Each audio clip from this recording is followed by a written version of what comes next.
Is it for eba? Is it for gari? Is it for beans and dodo? So imagine if I'm even making 1 million. I will even gather everybody in the streets to come and stay. Yes. A child who has hands, teeth complete in the mouth. Because this child walked majestically when she went to the bathroom by herself.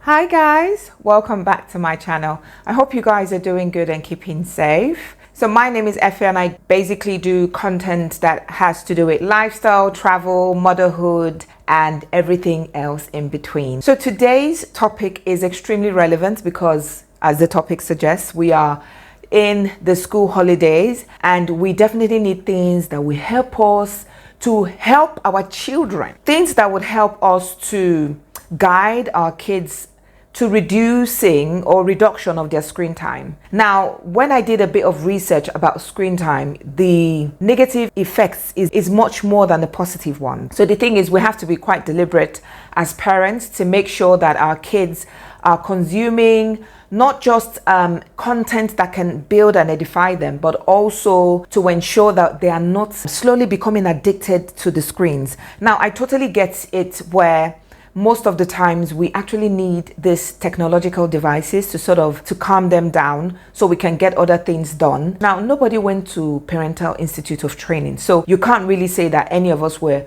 prepared for parenting to the point where we got it going on, or where we're prepared for parenting where we know exactly what to do, when to do it, how to do it, and who to do it with. No, everything you learn about parenting is just basically things that learn behavior, how you watch and observe your parents behaved around you, and also like getting guidelines and tips from friends, community. So we're going to be talking about 10 tips on how to reduce your kids' screen time, especially during the holidays where kids are at home from morning till night. It's not just about taking them out.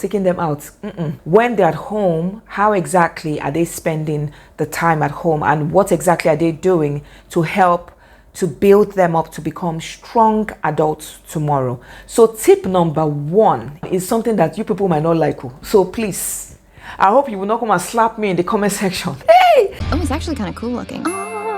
But seriously though, tip number 1 is being a role model. Now I'll explain what I mean by how being a role model can translate into reduction of screen time for your kids. If your children see you on your phone or on your device, a lot of the times, your head buried down, checking phone, doing phone, what do you expect them to do? Please, I don't have any time for any gossip now.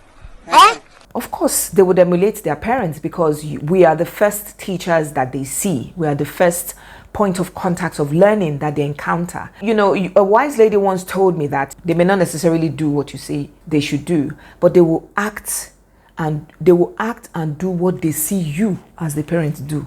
So you can see that the burden is actually quite heavy in terms of us being a role model. It's not rocket science. If your child sees you reading a book more often than your screen, then that child would more likely naturally develop the habit of reading themselves, whether now or later in the future. So we have to be a role model where we actually, people are talking about fasting. Muslims go through fasting. Christians go through fasting. Even now, they are trending intermittent fastings all around, like fitness and instruction. I am stout, round, and I have found, speaking poundage wine, where people are doing intermittent fasting. Okay, so if you can fast for these reasons, why can't you fast? Give yourself a fast of your devices. Don't stop, don't give up. Try to limit it. Intermittent fasting on our devices would actually help to build more quality time around family, more quality time around our kids. Our children actually need us more now than they ever have, because with each milestone they hit and each age they attain, they actually have their needs shifting a little bit more. And we as the parents, as I said, nobody went to Institute of Parental Training. So we actually need to also help ourselves by updating ourselves and knowing how we can act and deal with our kids with each milestone and each age and stage they're gaining. Tip number 2 in reducing screen time for our kids is screen time is not a right but a privilege. So you see, sometimes kids will just, maybe you want to get them to eat, they are just jumping up and down all over the place. Sugar, sugar, sugar, sugar. They are not settled, and they will now use the TV to sort of calm them down. It's very easy for that child to feel like, that TV is their own. Even me, I've left the television for them. I don't even watch CNN as much as I should. I don't watch news. I don't even watch my BBC lifestyle, with a cup of coffee. The same thing we do every night, Pinky. Try to take over the world. Because these kids have taken over the living room. I don't even go there. I didn't want a situation where I would struggle with them on their favorite program and all that. Well, all that has stopped. Sort of now tie in chores that they can do around the house, and then I will now allocate screen times to them. Like if they do something really well, if they do their morning chores properly, then they are allocated an hour or two of watching TV after they've done their chores, after they've had breakfast, after they've cleaned up after themselves. Then you would now give them screen time on their favorite program or whatever they want to do. But it is essential that you lay it down as the parent that screen time is not a right, but a privileged. Gazillion text messages. Tip number 3 is to reduce the hours of TV. As I said, and as I gave earlier on the American Academy of Paediatrics, that has put time blocks for each age on what they should watch or how many hours they should watch. We have to take that bold step and reduce the screen time for our kids. If you don't reduce it now, and when I say screen time, I don't just mean television. I mean iPads, tablets, even video games. If you don't reduce it now, you will cry. Excuse me. If your child is below the age of 12, it means that there's still time to sort of correct some of these things. But when they get over the age of 12, what are they? Because by that time even their hormones are already raving and rearing towards the teenage side. Our kids are mingling and interacting with children everywhere. So you need to have your ground rules. It's called clean policing. So I would illustrate it to a country. It's not everything you can carry into the country. There was even a time my uncle was going abroad, but his wife still packed egile. Egile in my language is a snail. The wife still packed snail. Took the snail abroad and customs stopped him. It was a whole hula baloo over the snails entering the country and whatnot, of which they were confiscated. Just go. So liken your home to a country where not everything that the kids bring will be accepted or be tolerated. And I'm saying this in reference to the screen time. So I have made a conscious effort to reduce my kids' screen time. It's hard because sometimes you just feel like they will overpower you, or their protests would make you sort of go lower on your guard. Krusty Krab is unfair! Mr. Krabs is in there! Don't be strong. As they say, Booga. Normally, I actually monitor what they're playing in terms of video games. I used to be really into video games. And when I look back now, I think I was a teenager then. I used to be into Nintendo, Super Mario. Here we go! Okay, I even went as far as winning World 3. Please, what did I earn from winning the World 3? Who paid me money for it? And how did it help my neurological or my brain power or even help me in school? It did not do anything. If anything, it will be making you itchy. Addiction. You'll be thinking of the game when you're reading. You'll be thinking of the game when your teacher is talking. In 1930, the Republican-controlled House of Representatives, in an effort to alleviate the effects of the... Anyone? So at the end of the day, it's best for us to use our experiences as parents to help to guide and navigate our children towards the right direction. Because remember, whatever we encountered when we were their age, they are actually facing much more distractions than we had. So we need to put our parenting A game, our cap on. All right. The 4th tip I have is creating library time. Now, I've always encouraged my kids to read books because I used to really enjoy reading books. I remember life has changed. Those days, we used to have a library back then. You know, back then I used to attend the Ikoyi Club, and there was a library that you would go, the whole traditional librarian thing where you would actually go get a book and then you bring it back within that specified time. I bet, where are the libraries? I can't really find libraries anymore. It's like they're all slowly disintegrating because of the internet. I really used to enjoy reading as a child, and so I've tried to encourage my kids, even though they struggle sometimes with actually reading a book because of Cartoon, Boomerang, Cartoon Network. In fact, I've even banned Cartoon Network from my house because I don't like the way and the manner those cartoons are.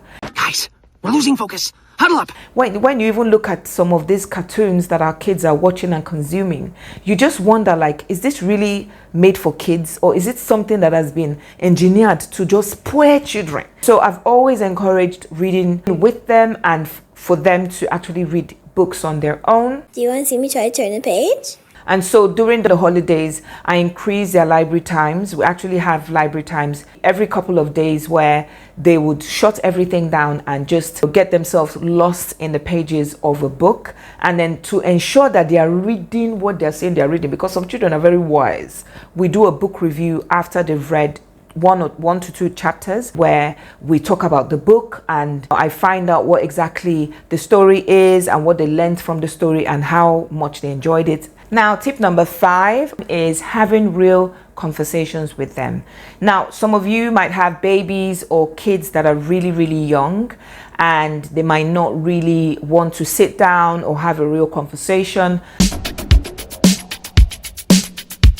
So even if they're really young, you can actually do a little bit of baby babble, but have a conversation with them where you maintain eye contact, a gentle touch, a touch of affirmation from mother to child or from father to child. You can sit down with them and ask them how school was. They can tell you everything about their day, from the challenges they had to bits of the day that they actually enjoyed. A lot of the times we don't have real conversations with our kids. Do you like it, Angelica? No, thanks. I'm too old for that silly kid stuff. The thing is, I actually don't blame a lot of us because we didn't really have real conversation with our parents. Let's talk about that. As a parent now, you sort of appreciate how much your parents were juggling. So the fact that a lot rests and lies on the back of parents, we find that we just go with the flow and flow with the rhythm. And you find gaps in our parenting style, so to speak, where we're unable to actually sit down and have one-on-one hearty conversation with our kids. It almost seems a bit foreign, but this really, really helps with children, and to develop that trust and making and ensuring that the child understands that the home is his or her safe haven. I'm with it. I'm hip. Now, if this is content you like so far, please kindly subscribe to my channel and don't forget to give it a like. Tip number 6 is to have technology-free zones. I think I've said this in a couple of past videos where we actually don't know when to drop that phone. I was listening to a TED Talk recently, and she said something that stuck out to me. She said the apps on our phones are actually designed to keep our head down on the phone. You get a notification, you get a comment, a like here. Honestly speaking, we've become slaves to these apps without even knowing.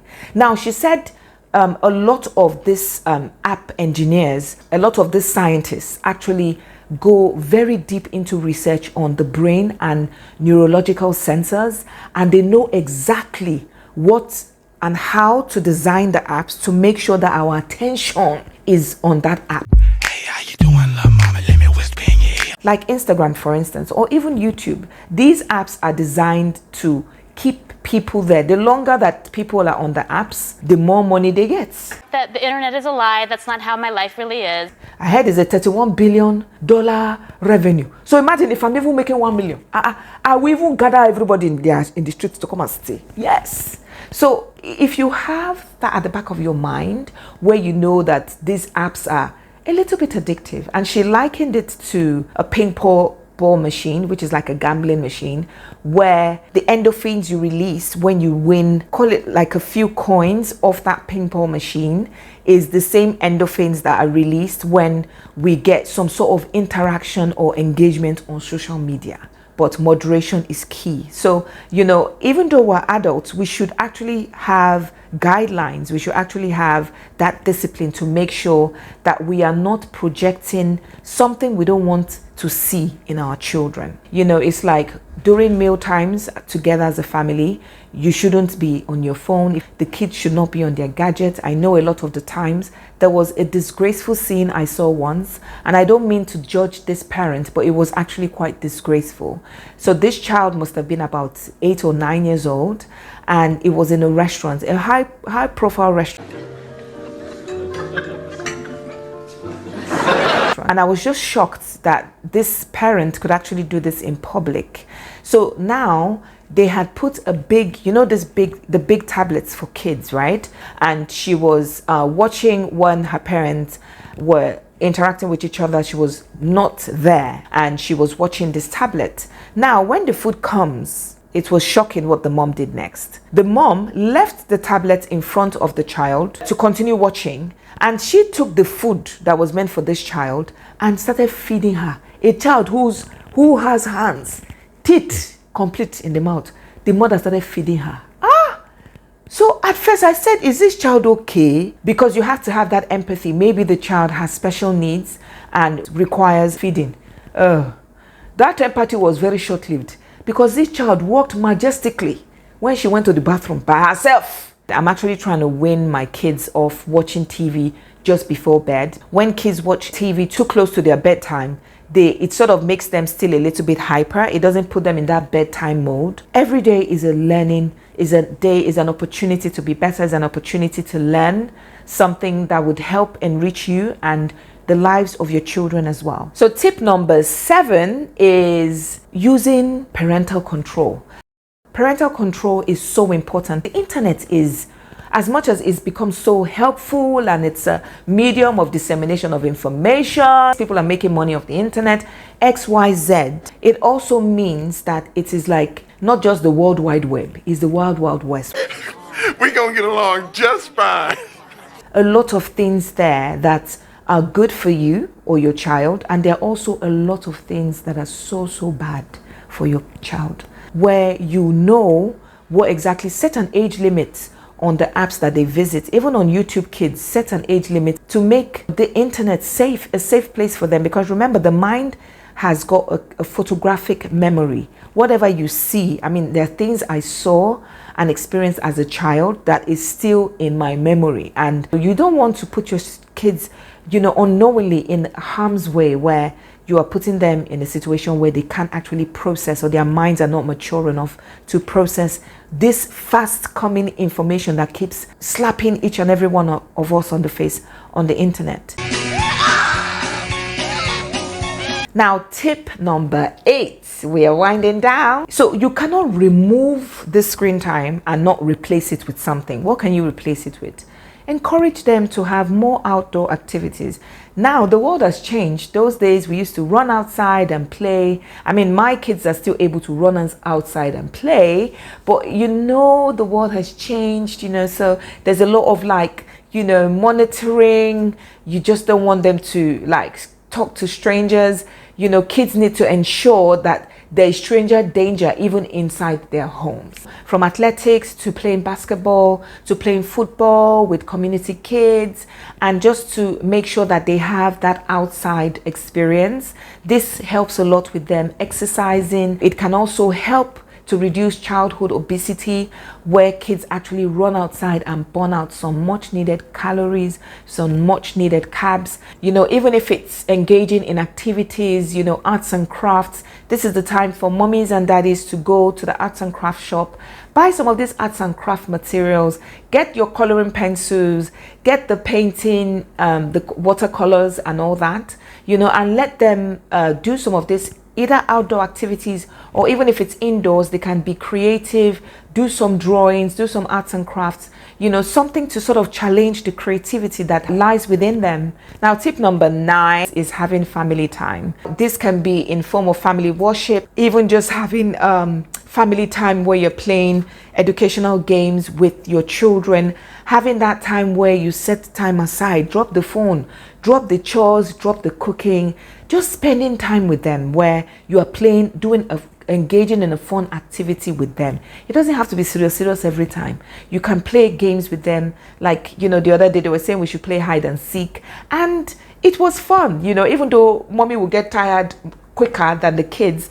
I assure you, this is no game. But even if it's 10 minutes, play with your kids where you are playing a game, they're watching you lose. Even if it's staring contest, we did it the other day and they liked it a lot. It's like engaging with them on that one-on-one level where you're reliving a part of your childhood while you're helping them create beautiful memories in their childhood by playing with them. A lot of the times when we look back, some of our parents played with us, some of our parents didn't, and we always want to ensure that we're giving our kids a better experience than we had as kids. Now, this brings me to the 10th tip of today: to cook and bake with the kids.